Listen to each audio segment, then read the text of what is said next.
Good morning. Welcome to Hope, Faith, and Joy Daily Devotion with me, Pastor Amanda.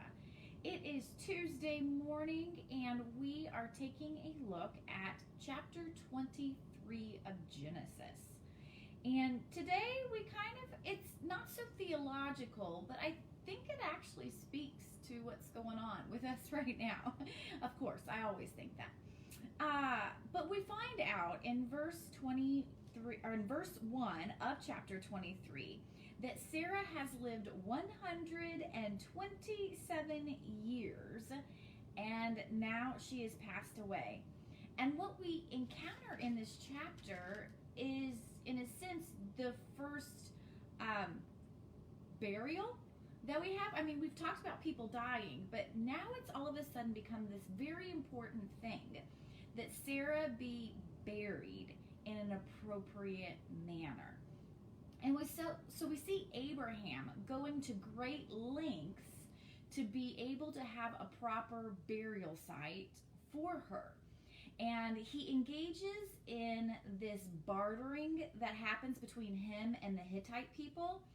And it's this very interesting thing because he goes, I'm an alien in this land, so I know that I am not fully integrated into your culture, but I need to buy land. But he has made a good impression on the people. So they're like, oh, well, let us engage in a bartering.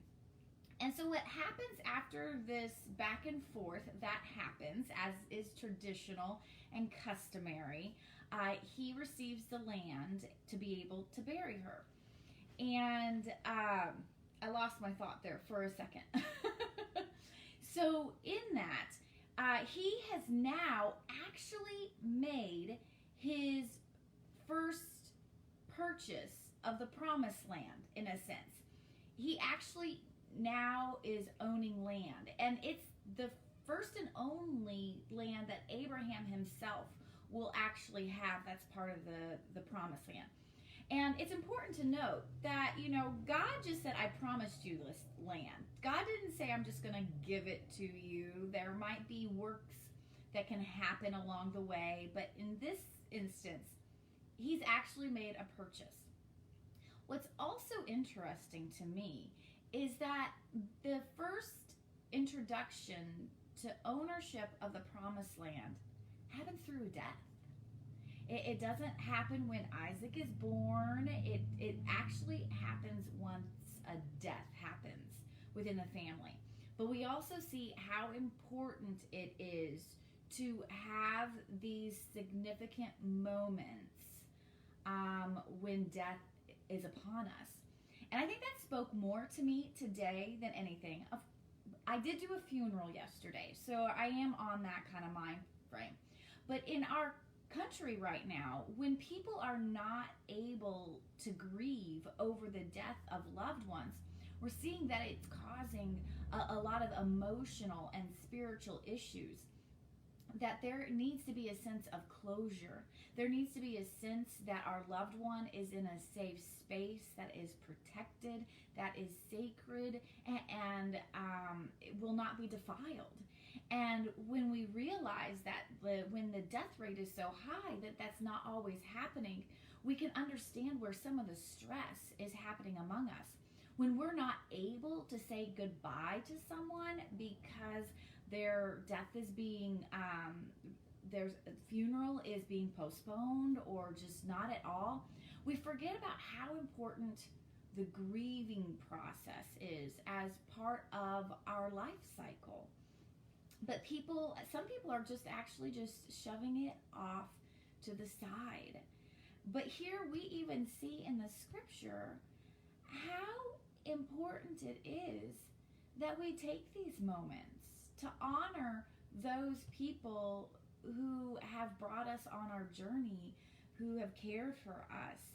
And I just think that's kind of interesting today. And it's a fairly short chapter, so I don't have a lot more to add to that other than being aware of how important this was, that it was included in our scriptures, that there was a safe place for her to be and to be honored. and Abraham was able to then protect it. And I do enjoy that he does make sure that the cave that he has purchased is overlooking the oaks of Mamre, where, of course, they received their blessing from the angels that they would have their son Isaac again. And so it's this beautiful recognition of what God has done in their lives and always paying tribute and honor to that, even in their death. So I think that's really kind of neat too. But for the most part, what are we doing, and what creative ways might we have to do this now to honor those who pass away when we're not necessarily always allowed to be there, to be present? How do we show that even in our separation, that we can respect the life cycle, the life journey, that death can be honored just as much as life, and how we can do that. And so that's just kind of something to let us work with in our faith journeys, especially right now. And so, but of course, upon the death of Sarah, we are going to find tomorrow that an engagement will take place. And the promise given to Abraham is now going to start coming alive in his son Isaac. And so I look forward to seeing you for tomorrow's devotion. Today was pretty short, but tomorrow I'll make up for how short it is today for tomorrow, because it's a good one. So thanks for joining me, Pastor Amanda, with Hope, Faith, and Joy Daily Devotion, and I'll see you tomorrow.